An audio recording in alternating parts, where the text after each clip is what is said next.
Para a nossa reflexão nesta noite, gostaria de compartilhar o texto da Palavra de Deus que está em João capítulo 9. A partir do verso 1, os irmãos poderão acompanhar a leitura da Palavra de Deus.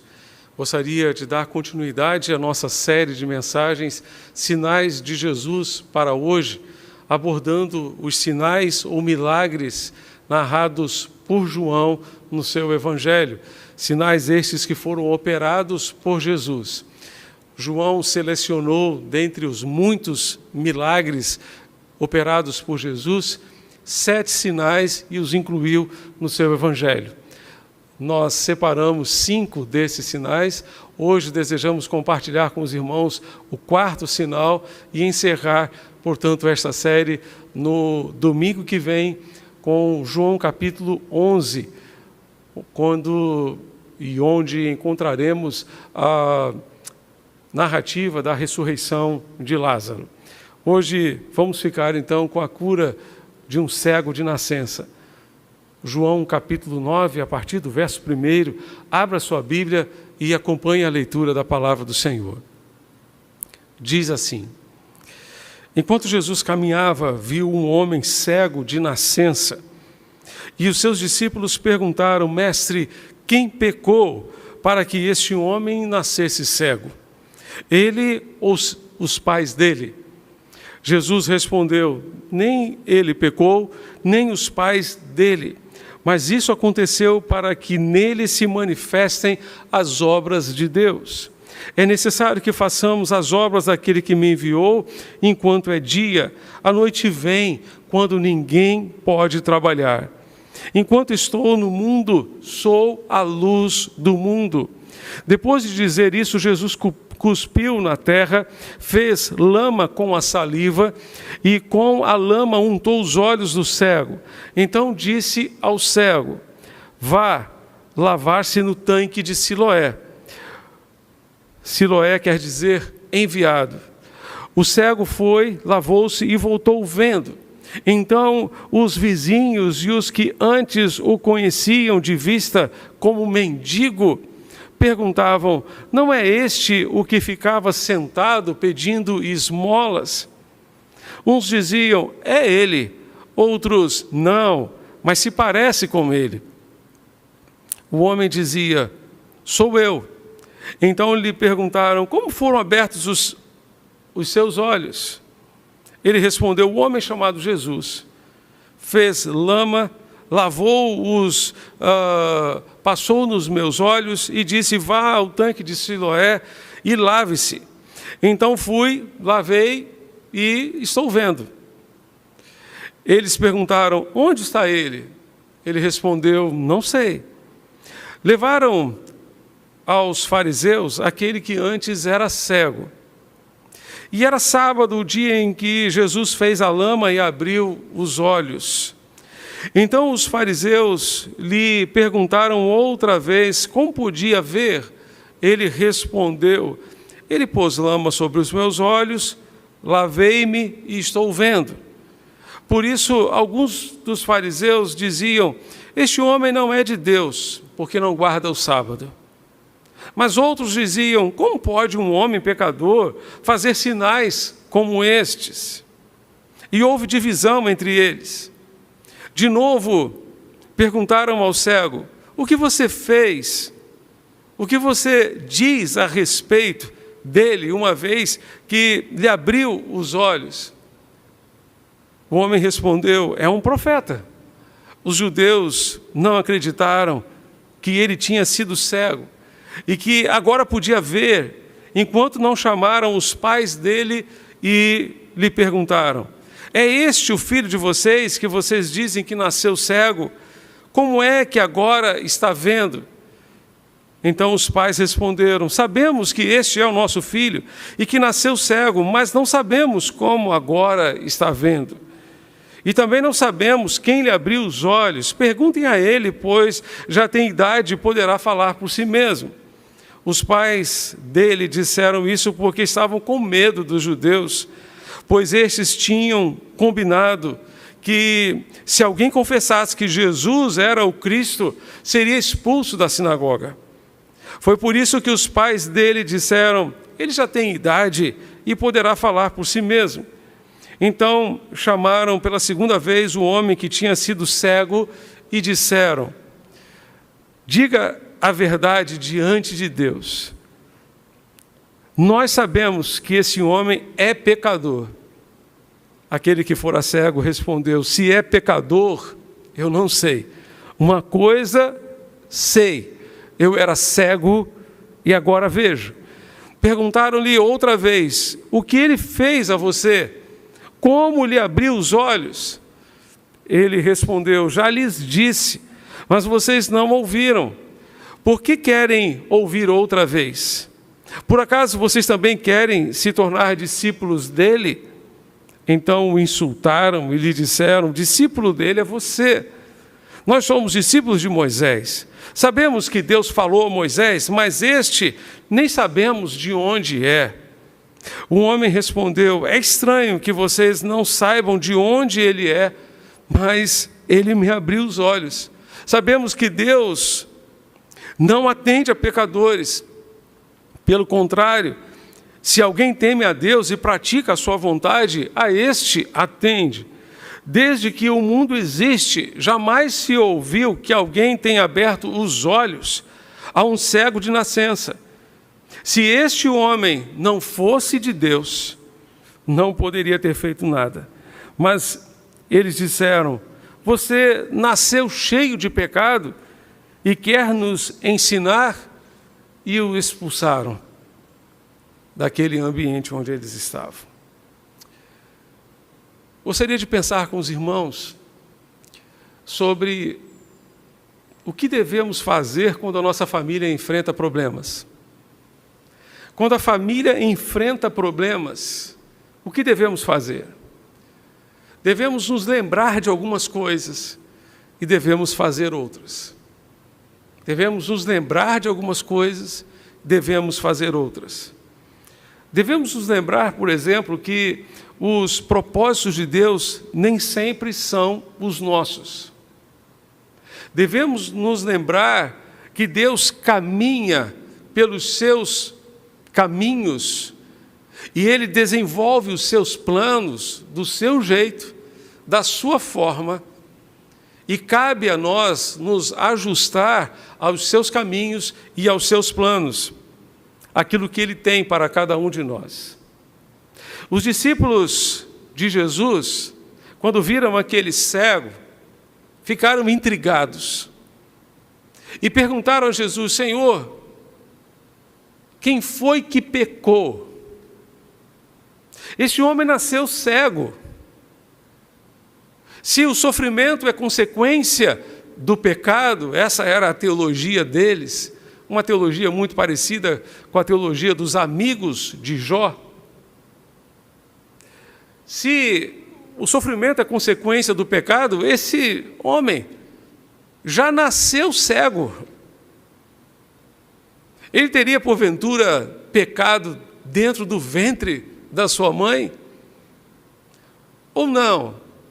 Foram seus pais que pecaram para que ele então nascesse cego.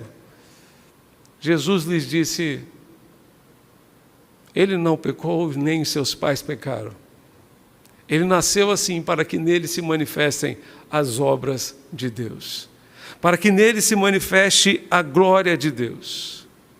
Quem foi que pecou? Quando a família enfrenta problemas, uma atitude muito comum é procurar culpados para aquele problema. É muito comum querer saber quem foi o culpado. Quem foi que deixou aquela roupa fora do lugar? Quem foi que deixou aquele copo por lavar? Quem foi que deixou de fazer aquilo que deveria ter feito? E foi mais ou menos nessa linha que os discípulos caminharam. Quem foi que pecou? Amados, precisamos entender que Deus tem os seus planos, Deus tem os seus propósitos. Normalmente nós associamos o sofrimento aos erros que cometemos na vida. É bem verdade que o sofrimento pode surgir em decorrência de escolhas erradas que fizemos ao longo da nossa jornada, da nossa caminhada de vida. É bem verdade que os nossos erros podem também afetar não apenas a nós, mas também as pessoas que estão ao nosso redor, estão à nossa volta, aquelas pessoas que estão debaixo do mesmo teto que a gente. Quando a gente pensa, por exemplo, numa mãe que está gestando, que está grávida do seu filho, os erros dessa mãe podem afetar não apenas a ela, mas também ao seu bebê, a sua criança que ela está gerando. Um pai ou uma mãe que não cumpre as suas responsabilidades dentro de casa, certamente criarão muitos problemas para a sua família, especialmente para os filhos. Mas não foi o caso desse rapaz, aqui de João capítulo 9. Não foi o caso dele. Assim aprendemos que a razão do nosso sofrimento nem sempre é aquela que imaginamos. Precisamos nos lembrar que o sofrimento pode surgir por permissão de Deus para o nosso crescimento. Ou ainda que Deus pode transformar aquilo que achamos ser uma grande derrota numa grande vitória.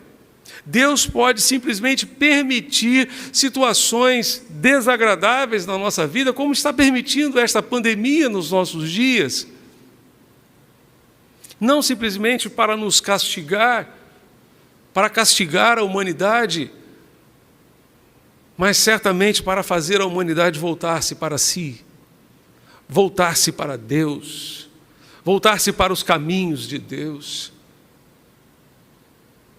Com certeza, Deus tem os seus propósitos, Deus tem os seus desígnios, e precisamos aprender com este texto que pessoas boas também sofrem, os justos também sofrem.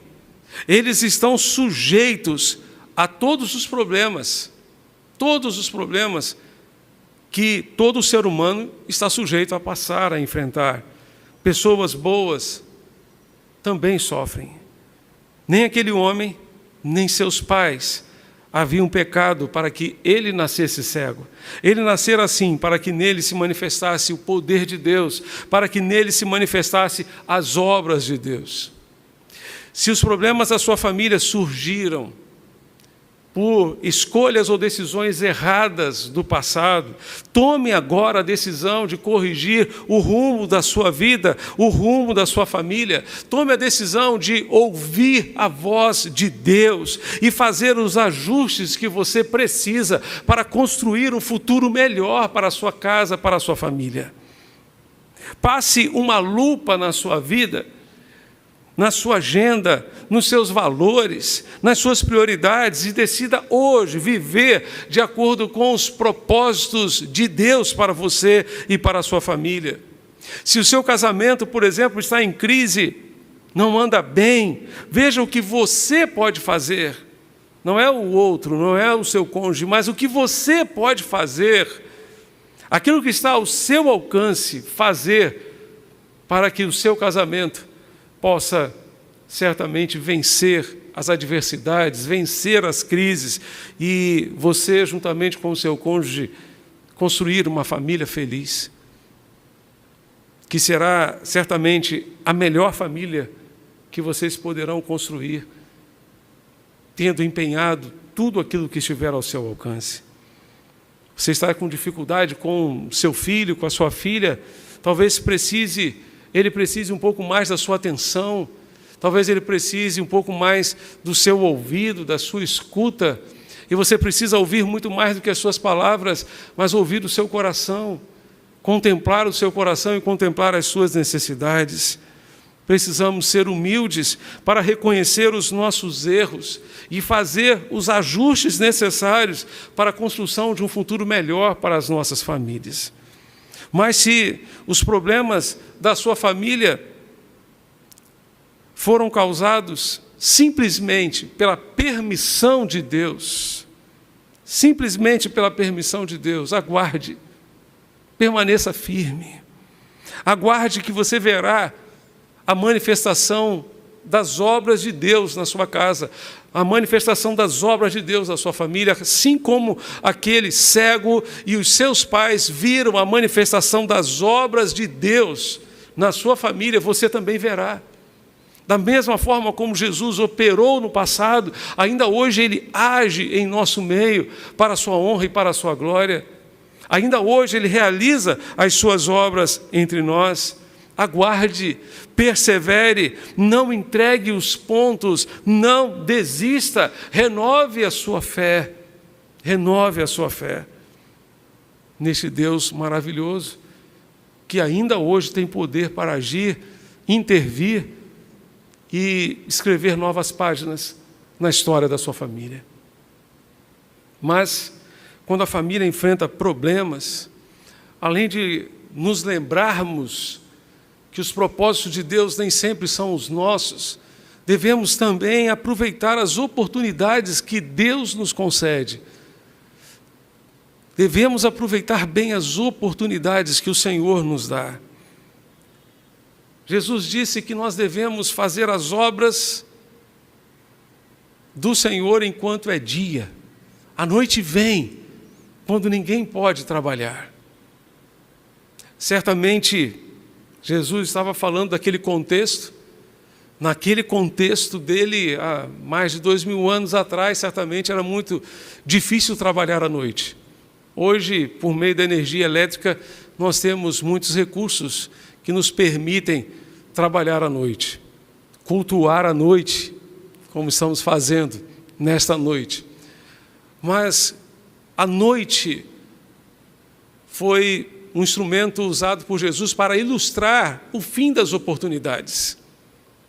O dia é o momento propício, é o momento oportuno que Deus nos dá para fazer aquilo que devemos fazer. Se a sua família está enfrentando problemas, aproveite as oportunidades. Aproveite este momento que você está vivendo, em meio ao caos que vivemos, em meio a esta pandemia terrível, que tem ceifado tantas e tantas vidas. Aproveite este momento para crescer em meio à crise, para aprender coisas novas da parte de Deus, para aprender lições que Deus quer lhe ensinar, que poderão certamente mudar completamente o rumo da sua vida. Aproveite as oportunidades. Paulo, escrevendo aos Efésios, no capítulo 5, ele disse que os dias são maus e por isso nós devemos remir o tempo, devemos aproveitar bem cada oportunidade, porque os dias são maus. Precisamos aproveitar as oportunidades que Deus está nos concedendo para trabalhar, para servir, para fazer aquilo que Deus quer de cada um de nós. O dia era a oportunidade que as pessoas tinham para trabalhar. Por isso precisamos aproveitar as oportunidades que Deus nos dá para trabalhar, para investir nos relacionamentos que formam a nossa casa, que formam a nossa família. Quando pensamos em investimentos, o mercado financeiro disponibiliza muitos tipos de investimentos. Um deles, muito conhecido, é o investimento em ações. No mercado financeiro é algo bem arriscado. Nesta semana que passou, houve muita alteração, muita volatilidade nas bolsas de valores. Especialmente alguns investidores perderam, outros certamente ganharam. Mas na vida em família, certamente nós precisamos investir em ações. Ações que representem diálogo, expressões de amor, de carinho, de afeto. Precisamos investir em ações que expressem o nosso amor, que expressem o quanto amamos os nossos queridos que estão debaixo do mesmo teto que a gente. Precisamos investir em ações que demonstrem de fato o quanto nós amamos o nosso cônjuge, os nossos filhos, nossos irmãos, nossos pais. Amor que fica apenas em palavras não se sustenta. James Hunter, naquele livrinho, O Monge Executivo, ele disse que amor é o que o amor faz. Não é aquilo que o amor sente, mas é, sobretudo, aquilo que ele faz. Nós precisamos fazer algo que expresse o nosso amor. Por isso precisamos aproveitar enquanto é dia. Enquanto é dia. Enquanto temos chance para dizer, eu te amo, para dizer, perdoe-me. Façamos as obras daquele que me enviou, disse Jesus. Enquanto é dia, façamos as obras que Deus exige de nós, dentro da nossa casa, dentro da nossa família, enquanto é dia. Enquanto é dia. Lembro-me de muitos anos atrás, estava no cemitério, participando de um sepultamento de uma serva de Deus, de uma mulher de Deus. Naquele cemitério havia muitas capelas. Numa dessas capelas estava sendo velado o corpo daquela irmã, daquela mulher de Deus. Mas na capela ao lado estava sendo velada uma outra senhora. E as filhas daquela senhora choravam, pranteavam, gritavam de desespero e de remorso, porque não aproveitaram a oportunidade. Não aproveitaram a oportunidade que tiveram de conviver com a sua mãe para dizer, eu te amo, e para provar através de ações o quanto elas amavam a sua mãe. Jesus disse, façamos as obras daquele que me enviou enquanto é dia. Enquanto você tem chance, enquanto você tem vida, enquanto você está respirando, invista na sua casa, invista na sua família, invista nos relacionamentos que constituem a sua família e que poderão fortalecer você e a sua família para enfrentar os problemas da vida, para enfrentar as lutas e adversidades da vida, em nome de Jesus. Enquanto é dia, porque a noite vem. A noite vem, quando ninguém mais poderá trabalhar. A noite vem. E a noite tem chegado para muita gente nesta pandemia. A noite tem chegado para muita gente nesta pandemia. Certamente muitas pessoas gostariam de falar àquelas que estão entubadas, sedadas, gostariam de dizer a essas pessoas, eu te amo, perdoe-me, perdoe-me. Aproveite as oportunidades. Enquanto a sua família enfrenta problemas, aproveite a oportunidade que você tem para amar, para perdoar, porque você não sabe se terá essa oportunidade amanhã. Ame, ame enquanto você tem chance. Ame hoje, porque amanhã você não sabe se você terá. Peça perdão hoje, aproveite a oportunidade hoje, porque você não sabe se amanhã você terá essa oportunidade. Em terceiro lugar, além dessas lembranças e atitudes que devemos ter, devemos também nos lembrar que o poder de Deus é surpreendente. E Deus ainda hoje é capaz de manifestar o seu poder de forma surpreendente nas nossas vidas. Vá comigo ao texto, no capítulo 9 de João, verso 32. O cego vai dizer aos fariseus que o inquiriam a respeito da sua cura. O cego disse, verso 32, desde que o mundo existe, jamais se ouviu que alguém tenha aberto os olhos a um cego de nascença. Jesus estava realizando algo inédito ali. Aquele homem nunca havia enxergado. Diferente, por exemplo, do cego Bartimeu, narrado pelos evangelistas Mateus e Marcos, quando ele se encontra com Jesus, junto à porta da cidade de Jericó, Jesus lhe pergunta, o que você quer que eu faça por você? ele diz: eu quero voltar a ver, eu quero voltar a enxergar. Tudo indica que ele já havia enxergado antes, mas aquele cego de João capítulo 9 nunca havia enxergado. E o cego diz aqui, olha, desde que o mundo existe, jamais se ouviu que alguém tenha aberto os olhos a um cego de nascença. Ou seja, Jesus estava fazendo algo inédito.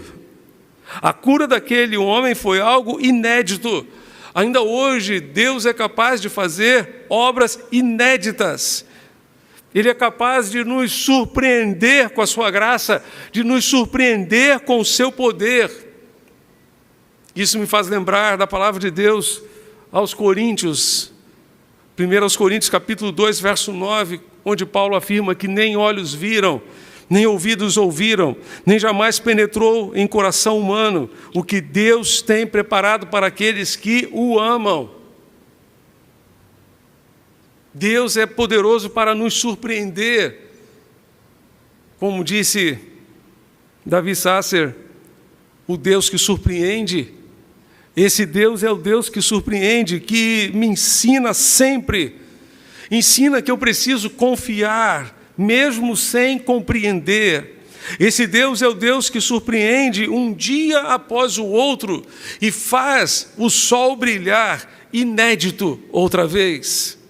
Ainda hoje, Deus pode surpreender você e a sua família com o seu poder e com a sua graça. Em quarto lugar, devemos nos lembrar que a nossa experiência com Deus certamente nos dará um subsídio maior para enfrentar os problemas da vida. Se a sua família enfrenta problemas, lembre-se das suas experiências com Deus. Das suas experiências com Deus. Vá comigo ao verso 24, João 9, verso 24. Então chamaram pela segunda vez o homem que tinha sido cego e lhe disseram: diga a verdade diante de Deus. Nós sabemos que esse homem é pecador. Ele respondeu: se é pecador, eu não sei. Uma coisa sei, eu era cego, agora vejo. Os judeus estavam questionando aquele homem, especialmente porque aquele sinal, o sinal, a cura de um cego, servia como um carimbo a ser colocado sobre Jesus, como o Messias de Deus, como ungido de Deus, como Cristo de Deus, aquele que viria ao mundo para salvar toda a humanidade, todo aquele que nele cresce e confiasse no seu poder e na sua graça. Essa era uma das profecias do Antigo Testamento, que o Messias, quando viesse, abriria os olhos aos cegos. E admitir que Jesus havia curado aquele homem seria a mesma coisa que admitir que Jesus era o Messias para aqueles fariseus. E eles certamente não queriam admitir isso. E por isso ficaram o tempo todo tentando arguir aquele homem, perguntar àquele homem, até o ponto em que ele disse: eu já expliquei a vocês. Por que querem que eu repita? Por que querem que eu diga novamente? Eu já disse isso tudo a vocês.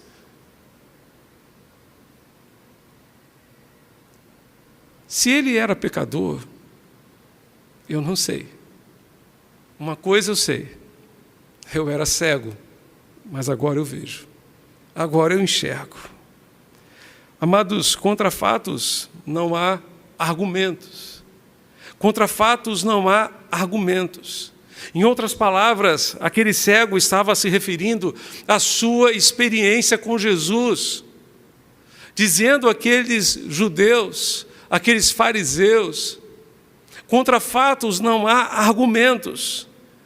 Meu amado irmão, prezada irmã, o que sustentará a sua família na hora da dor, na hora dos problemas, na hora da adversidade, na hora da crise, serão as suas experiências com Deus.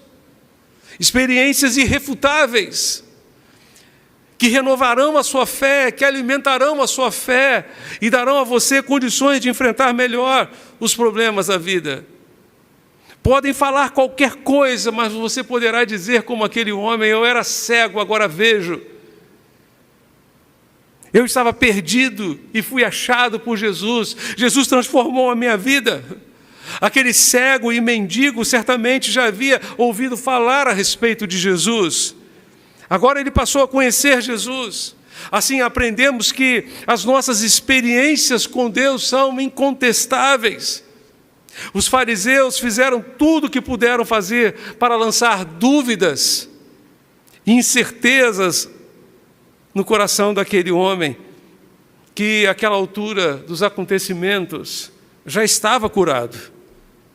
Mas ele disse: uma coisa eu sei, eu era cego, agora vejo. As suas experiências dolorosas deste tempo certamente fortalecerão a sua fé, fortalecerão a sua comunhão com Deus, fortalecerão o seu relacionamento com o Senhor. Em nome de Jesus, que essas experiências que você está vivendo hoje torne você uma pessoa melhor, torne você um discípulo melhor, um servo melhor, e que amanhã você possa ter muitas histórias para contar, que abençoarão os demais membros da sua família, as próximas gerações da sua família, porque certamente essas pessoas saberão daquilo que Deus fez na sua vida, daquilo que Deus fez na sua casa. Em quinto lugar, devemos nos lembrar que nenhuma bênção é maior do que a bênção da salvação. A cura de uma enfermidade não é garantia da nossa salvação. Volte ao texto. João capítulo 9, versos 35 a 41, vão nos dizer o seguinte: Jesus ouviu que eles tinham expulsado o homem da sinagoga. Ao encontrá-lo, perguntou: você crê no Filho do Homem? Ele respondeu: quem é, Senhor, para que eu creia nele? E Jesus lhe disse: você já o tem visto, e é aquele que está falando com você. Então ele afirmou: eu creio, Senhor, e o adorou. Eu creio, Senhor, e o adorou. Aquele homem já estava feliz e radiante, porque estava enxergando pela primeira vez na sua vida. Você tem noção da sua alegria, você tem noção da sua satisfação em ver pela primeira vez o sol, a luz do sol, em olhar pela primeira vez o rosto dos seus pais, em contemplar o rosto dos seus amigos. Você tem noção da alegria daquele homem? Pois bem, ver a luz do sol representava para aquele homem sair da sarjeta, mudar de vida, aprender a ler e a escrever, contemplar a natureza criada por Deus, contemplar seus pais e seus amigos. No fundo do seu coração é possível que ele tenha pensado o seguinte: não preciso de mais nada na vida, jamais poderia imaginar que um dia eu viria a enxergar. Foi nesse momento que Jesus o surpreendeu mais uma vez. Em outras palavras, é como se Jesus estivesse perguntando àquele homem que fora cego: você acha que o que eu fiz com você foi tremendo? Na verdade, você não tem noção daquilo que eu ainda tenho para você. Eu tenho algo para você que é infinitamente melhor, mais precioso, mais importante do que a sua cura. Eu tenho salvação, eu tenho perdão para os seus pecados. Há muita gente se contentando com pouco, enquanto Deus tem muito mais a lhes dar. Nada pode ser comparado à nossa salvação, nem mesmo a cura da Covid-19. Deus tem algo muito mais para nós. Não há bênção maior do que a nossa salvação. O melhor que Deus pode fazer por você e sua família é salvar vocês dos seus pecados. Esta vida vai passar de qualquer jeito. Um dia iremos para a eternidade. Jesus garantiu isso. Ele disse: a noite vem. A noite vai chegar. Assim como o sol vai nascer amanhã, a noite também vai chegar. E a bênção maior que Deus tem para você, por mais extraordinária que seja a cura de uma enfermidade, é o perdão dos seus pecados e a sua salvação. A cura de uma enfermidade garante alguns dias a mais neste mundo. A salvação, o perdão dos pecados garante uma eternidade com Deus. Garante o céu para aquele que nele crê. Por isso, a maior de todas as bênçãos que Deus tem preparado para você é a salvação. E a pior cegueira não é a cegueira física, a pior cegueira é a cegueira do coração. Volte comigo ao texto, verso 39. Versos 39 em diante vão nos dizer que Jesus continuou: eu vim a este mundo para juízo, a fim de que os que não veem, vejam, e os que veem se tornem cegos. Alguns dos fariseus que estavam perto dele perguntaram-lhe: por acaso também nós somos cegos? Jesus respondeu: se vocês fossem cegos não teriam pecado algum, mas porque agora dizem, nós vemos, o pecado de vocês permanece. Quanto maior o conhecimento, maior a responsabilidade. Quanto maior a nossa visão, maior é a nossa responsabilidade. Jesus disse àqueles homens no verso 41, se vocês fossem cegos não teriam pecado. Mas porque agora dizem, nós vemos, o pecado de vocês permanecem. Em outras palavras, se vocês não tivessem conhecimento, não teriam culpa alguma. Mas como têm conhecimento daquilo que devem fazer e não fazem, continuam tendo culpa sobre vocês. Se Deus já nos mostrou as causas dos nossos problemas, por que não mudamos de atitude? Por que não mudamos de comportamento? Se Deus já nos mostrou onde estamos falhando, por que não mudamos de atitude? A pior cegueira é a cegueira do coração. Quando nós temos olhos para ver, mas não enxergamos o nosso coração. O apóstolo Paulo viveu uma experiência muito interessante. Quando ele estava na estrada que levava até a cidade de Damasco, ele teve uma visão de Deus, uma visão de Jesus. Teve a sua experiência com Deus ali naquela estrada, caiu do cavalo.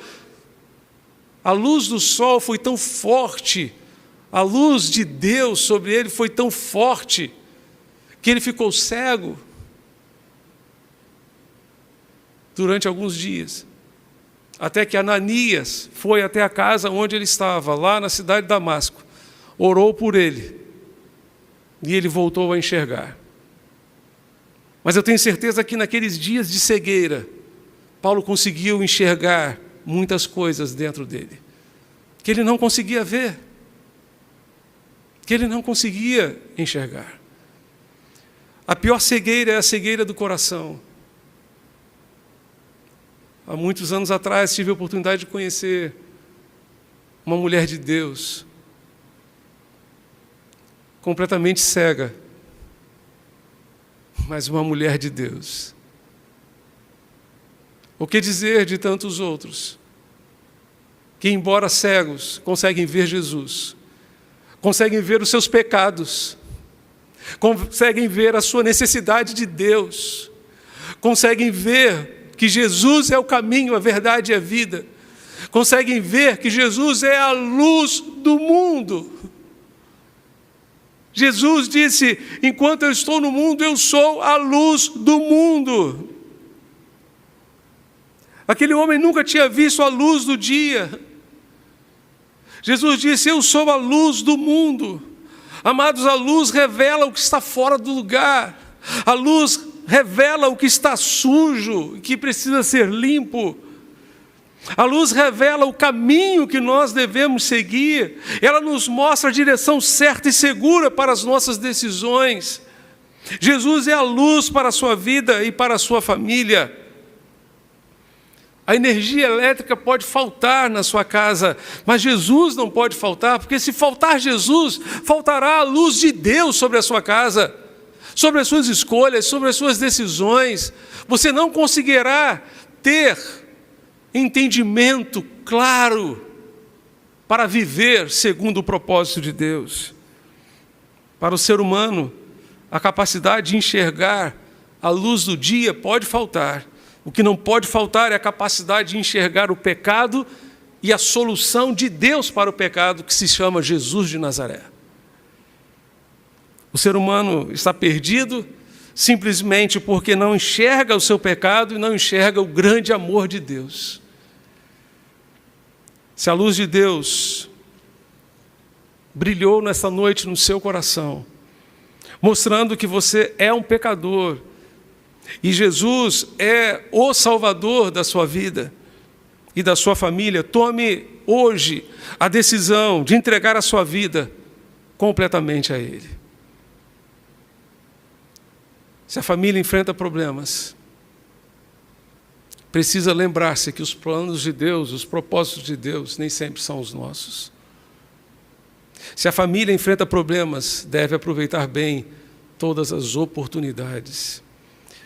Se a família enfrenta problemas, ela deve também lembrar-se que a maior bênção é a bênção da salvação.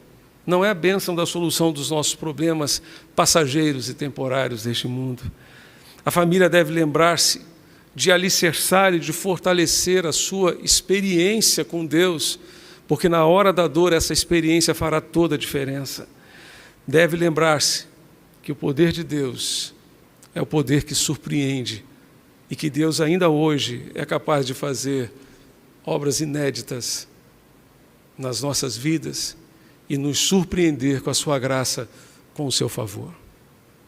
Vamos orar? Convido você a fechar os seus olhos nesse momento para falarmos com Deus. Feche os seus olhos e peça a Deus que o ajude a enxergar o seu coração. Talvez você tenha plena capacidade de ver a luz do dia, ou mesmo a luz da noite produzida pela energia elétrica. Mas peça a Deus: Senhor, ajuda-me a enxergar o meu coração. Aqueles fariseus da época de Jesus viam o que estava diante deles, mas não conseguiam ver o que estava dentro deles. E o quanto eles estavam distantes de Deus, o quanto estavam distantes do propósito de Deus. Portanto, em nome de Jesus, peça a Deus: Senhor, abre os meus olhos.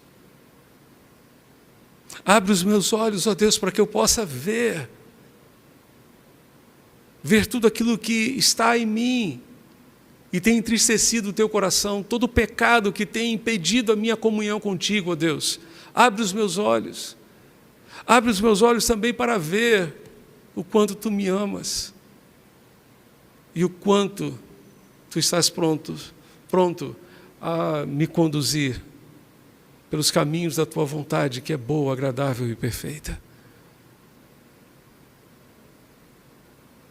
Você quer entregar a sua vida a Jesus? Aquele homem disse a Jesus: quem é o Filho do Homem, para que eu creia nele? Jesus disse: sou eu que estou falando com você. No mesmo instante ele se prostrou e adorou ao Senhor, porque ele reconheceu que não estava simplesmente diante de um profeta como ele pensava. Ele estava diante do Filho de Deus. Ele estava diante do Messias, que abriria os olhos aos cegos e que fizera essa grande obra na sua vida também. Você quer também se prostrar diante do Senhor e adorá-lo como seu único e suficiente Salvador? Você quer entregar a sua vida a Ele e nele confiar para viver uma nova história juntamente com a sua família daqui para frente? Convido você a fechar os seus olhos e levantar uma das suas mãos para Deus. Não para mim, que eu não estou vendo você, que está distante, acompanhando-nos pela rádio, acompanhando-nos pela internet. Mas levante a sua mão para Deus nesse instante e diga: Deus, eu te quero em minha vida. Abre os meus olhos para que eu possa ver o teu amor por mim, o teu perdão, a tua graça, tudo aquilo que tu tens para mim, para garantir a minha eternidade contigo. Esse é o desejo do seu coração. Levante a sua mão e acompanhe-me nesta oração. Pai Celeste, nós queremos, ó Deus, neste instante, clamar a Ti por cada pessoa que, mesmo à distância, está, ó Deus, com a sua mão levantada para Ti, porque reconhece que Tu és o seu Salvador. Ó Deus bendito, abre os seus olhos.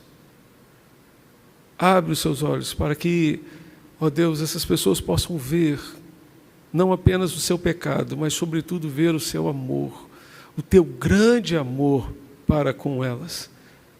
Faz, ó Deus, esta obra, confirma esta decisão em seus corações,